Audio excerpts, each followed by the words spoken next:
Ryan Hall, I want to speak to you directly for a moment, not with anger, not with threats, but with something much more powerful, a plea. For years, your name has surfaced in sworn statements connected to the death of Kendrick Johnson. Not rumors, not gossip, but sworn testimony. In the sworn declaration of Ryan Domek Hernandez, signed under penalty of perjury, it states that Brandon Bell allegedly told him that a confrontation occurred in the gym involving Brian Bell, Kendrick Johnson, and that you were present during that incident. According to that declaration, Brandon Bell allegedly claimed that Brian Bell struck Kendrick Johnson with a 45-pound weight or dumbbell during the altercation. That statement has existed in the public record for years, and now something else has come to light. While reviewing the crime scene photographs from the gym, researchers noticed something that raised serious questions. A 45-pound weight visible in the gym area outside the official weight room. And in those photos, the edge of that weight appears to show a dark red substance along the rim of the plate, the same type of weight referenced in the sworn declaration. Now that discovery alone does not answer every question, but it does raise one, because when a sworn affidavit references a 45-pound weight and a 45-pound weight appears in crime scene photos near the area where Kendrick Johnson was found, the public naturally begins asking questions. And those questions have not disappeared in 13 years. Ryan, there is also the sworn deposition of Aaliyah Griffin, taken under oath. In that deposition, she testified that you allegedly sent her a text message stating that Brian Bell had killed Kendrick Johnson. Those words exist in sworn testimony.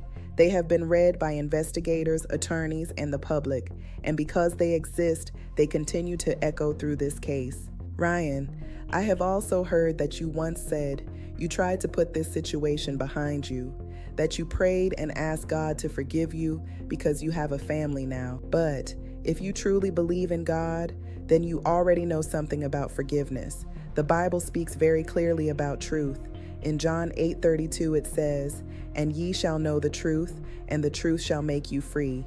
Freedom does not come from silence. Freedom comes from truth. Scripture also says in Psalm 32:3-5, "When I kept silence, my bones waxed old through my roaring all the day long.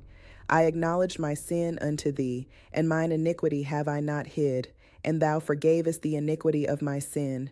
The Bible teaches that silence carries a heavy burden, but truth brings relief. In Proverbs 28:13, it says, "He that covereth his sins shall not prosper, but whoso confesseth and forsaketh them shall have mercy." And in James 5:16, Scripture tells us, "Confess your faults one to another, and pray one for another, that ye may be healed."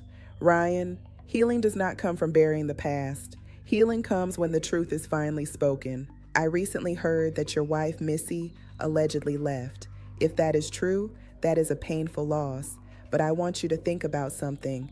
For 13 years, the Johnson family has lived with a loss that never goes away. They lost their son, and they have spent every day since then trying to understand what truly happened to him inside that gym. Imagine carrying that pain for over a decade. Ryan, sometimes the person who may have had the least involvement is the very person who can finally break the silence. The first person who speaks the truth is often the one who finally releases everyone else from the burden of secrecy. If you know anything about what happened to Kendrick Johnson, if you have carried something inside you for 13 years, now is the time to speak. Not for me, not for the internet, but for your own soul. Because guilt has a way of following people until the truth finally confronts it. Ryan, this message is not an attack. It is an olive branch. If you know anything about what happened to Kendrick Johnson, now is the moment to come forward, because the Bible already told us the path to freedom, and ye shall know the truth, and the truth shall make you free. For Kendrick, for the Johnson family, and for your own peace. Ryan, before I end this message, I want to acknowledge something human. I understand that you recently lost your mother, Rhonda Hall. Losing a parent is a pain that changes a person's life forever. So first, I want to say this with sincerity. Rest in peace, Rhonda Hall. Ryan, if there has ever been fear in your life connected to this case, if you have ever felt pressure, intimidation, or the weight of other people's expectations, I want you to know something. Fear does not have to control your life anymore. Sometimes, the person who carried the smallest piece of the story ends up carrying the heaviest burden for the longest time. And sometimes, that burden becomes so heavy that it begins to affect everything: your peace, your family, your future. But the truth has a way of lifting that weight. If you know anything about what happened on January 10th, 2013, inside that gym at Lowndes High School, you do not have to carry it alone anymore.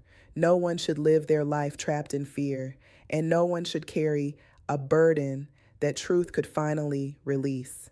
The Johnson family has spent 13 years searching for answers about what happened to Kendrick. If there is anything you know that could help them understand the truth, now is the moment to reclaim your life. Now is the moment to step out of fear. Now is the moment to speak, because the truth does not destroy a person. The truth sets them free. Justice for Kendrick Johnson is coming. KJ's army will not stop until justice is served. Let the evidence speak.